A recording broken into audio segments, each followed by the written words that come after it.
Doctor గారు, మీరు rheumatologist కదా? మీకే జాయింట్ నొప్పి వస్తే మీరు ఏం చేస్తారు? ఓకే.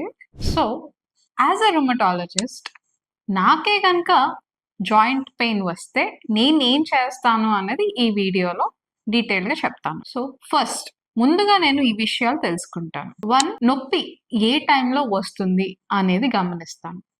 2, పొద్దున్నే లేచినప్పుడు చేతులు కానీ కాళ్ళు కానీ గట్టిగా పట్టుకుని పోతున్నట్టుగా ఉంటున్నాయా లేదా కూడా చూసుకుంటాను. 3, నొప్పులతో పాటు వాపులు కూడా ఏమన్నా ఉన్నాయా అనేది గమనిస్తాను. 4, వీటితో పాటు బరువు ఏమన్నా తగ్గుతున్నానా, బాగా అలసిపోతున్నట్టుగా ఏమన్నా అనిపిస్తుందా, అలాగే స్కిన్ ర్యాషెస్ ఇట్లాంటివి ఏమన్నా వస్తున్నాయా అనేది కూడా చూసుకుంటాను. ఇవి కాకుండా రెస్ట్ తీసుకున్నప్పుడు జాయింట్ పెయిన్స్ ఎక్కువ అవుతున్నాయా, లేకపోతే మూమెంట్ కదులుతున్నప్పుడు పెయిన్స్ ఎక్కువ అవుతున్నాయా అనేది కూడా తెలుసుకుంటాను. సో ఈ ఇన్ఫర్మేషన్ లేకుండా కరెక్ట్ ట్రీట్మెంట్ అనేది మనం తీసుకోవడం జరగదు. ఈ పనులు అయితే అస్సలే చేయను. 1, రోజు పెయిన్ కిల్లర్ వాడడం. 2, కారణం తెలియకుండా స్టిరాయిడ్ వాడడం. 3, ఏదో ఒక టెస్ట్ చేయించాము, అందులో ఏదో రిపోర్ట్ నెగిటివ్ వచ్చింది, సరే ఏం లేదు అని లైట్ తీసుకోవడం. 4, ఇదేదో ఏజ్ వల్ల వచ్చింది అని లైట్ తీసుకోవడం. సో నొప్పిని అణిచివేయడం ట్రీట్మెంట్ కాదు.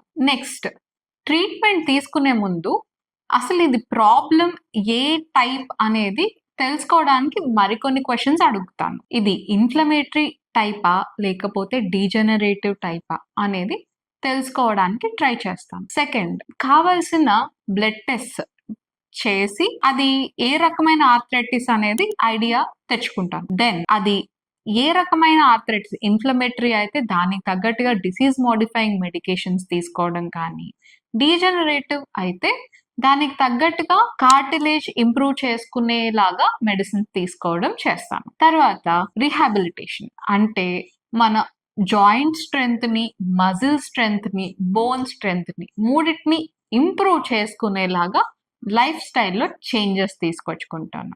మరి మేడం, మీరు పెయిన్ కిల్లర్స్, స్టెరాయిడ్స్ వాడరా అని అడగొచ్చు. Yes, good question. Pain killers బాగా అవసరం అయినప్పుడు వాడాలి, అంతేకాని వాటి మీద డిపెండ్ అవ్వకూడదు. అలాగే స్టెరాయిడ్స్ అవసరమైనప్పుడు తక్కువ మోతాదులో తక్కువ సమయం తీసుకునేలాగా ప్లాన్ చేసుకోవాలి. కొన్ని డిసీజెస్ లో ఎక్కువ రోజులు వాడాల్సి వస్తున్నప్పుడు దానికి తగ్గట్టుగా జాగ్రత్తలు కూడా తీసుకోవాలి. లాస్ట్ గా lifestyle changes. 1, proper sleep. 2, stress management. 3, exercise చేయడం, అలాగే మన మజిల్స్ అన్నిటిని స్ట్రాంగ్గా పెట్టుకోవడం. 4, కరెక్ట్ పోస్చర్ని మెయింటైన్ చేయడం. సో ఇవన్నీ ఫాలో చేయడం వల్ల మెడిసిన్తో పాటు మన బోన్, మజిల్ అండ్ జాయింట్ హెల్త్ని ఇంప్రూవ్ కూడా చేసుకుంటాం. జాయింట్ పెయిన్ ని తగ్గించడం కంటే జాయింట్ పెయిన్ ని అర్థం చేసుకోవడం చాలా ముఖ్యం. సరైన సమయంలో సరైన స్పెషలిస్ట్ ని మీరు సంప్రదిస్తే నొప్పి లేని జీవితం సాధ్యం. ఈ వీడియో కనుక మీకు ఉపయోగపడినట్లయితే లైక్ చేయండి, మీ కుటుంబ సభ్యులకు, స్నేహితులకు షేర్ చేయండి. ఇలాంటి మరిన్ని రుమటాలజీ వీడియోస్ కోసం సబ్స్క్రైబ్ చేయండి.